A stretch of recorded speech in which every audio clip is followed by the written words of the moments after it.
So I know you asked for pictures, but I feel like doing a video garden tour would do it more justice. So I'm gonna walk you around my property so you can see everything I planted because it's exciting. So you'll start in zone 1, and I got a couple of these guys. They are hardy kiwi. And so he'll start growing up that post and vine, maybe even spread like through that bush and up this corner. And then I've got lots and lots of fruit trees. This guy's a fig, and I'm hoping that in the winter, since they're close to the house, that it will be a little bit less harsh. And so I've got like a couple of figs and a pomegranate and some apricots that are in my zone 1. I've got roses scattered all around. Here's another one. Here's another tree, which I think is a plum. Oh, that one's a peach. More roses right there.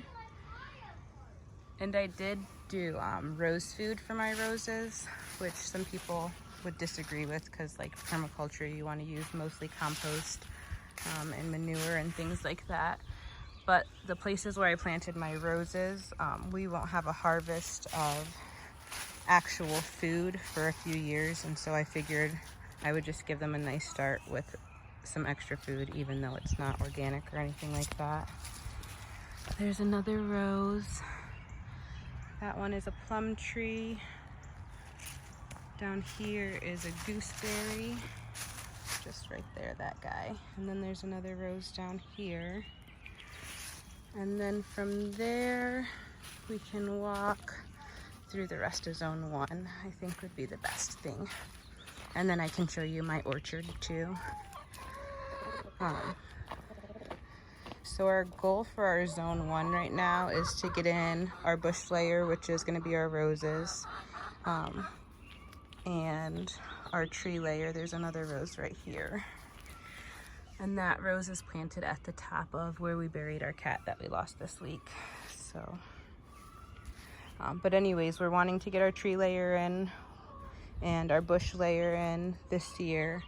I'm also going to be planting tons and tons and tons of strawberries for a good ground cover. And then we're also going to do clover for ground cover. That one is a pluout, which I'm excited about. And then there's a rose right here, and that rose will grow up all these steps to about that landing. And then I have another rose over here that will grow up these posts and up the rest of the steps. So like, I'm hoping it'll feel like English cottage garden-y as like the roses grow up all those steps and come around. So everywhere that you see mulch is a rose going up this way and then going down this way towards these trees, which they're harder to see over here because of the leaf cover. And then it ends over here with an apple. And then this apple tree we're trying to rehab because there was just really bare soil. I mean, you might be able to see like where the mulch ends and the soil begins. This whole area had like really bad water runoff and really dry soil and no soil life. And so this tree seemed like it had maybe a fungus on the apples last year. And we're hoping that with putting good soil life around it, that'll be a little bit better. This guy right here is a Red Haven peach. And then we have another kiwi right here that will grow up this post and across. We've got apricots back here. This rose right here is gonna grow up that stairway and then across that way, which hopefully will look nice. This is our pomegranate, which is good in zone 6, but pomegranates are still like desert type of fruit. So this is at the top of the area that has all the bad soil is right here. And so I put it in an area that has not great soil life, hoping that it will do well there. And then we have more roses this way. So this is a cherry tree that was already here. And then I'm just trying to like establish a walkway by putting the roses there as a border. This guy just went in. I think it's also an apricot. Yep, a Moorpark apricot. And then over here is another fig. And this one is a plum, a French plum, and so I've got French roses surrounding her amidst the wood pile and the chicken mess. And then I have more trees and roses over on that side leading up to the pond. And you know, when we clear that big tree that fell, there will be a walking path and a pond one day. This rose right here also is a climbing rose. And so she's going to climb up the side of this, which is currently our chicken coop. My husband wants to make it into a wood shed. I want to make it into a she shed, so we will see who wins that conversation.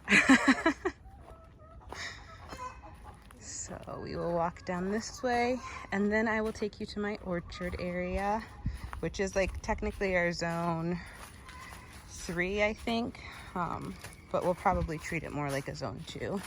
There's blueberries that got planted last year. The chickens dug all around them, so I had to add some more mulch to them. All our blueberries I planted near pines.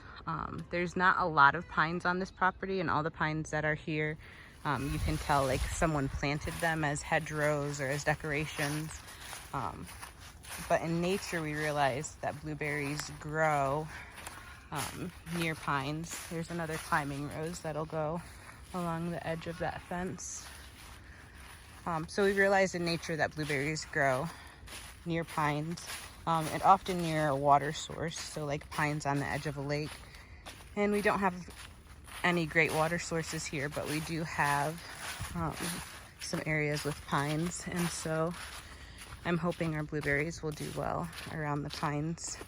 Blueberries are something else that I've been feeding probably twice last year. I gave our blueberries just some soil acidifier.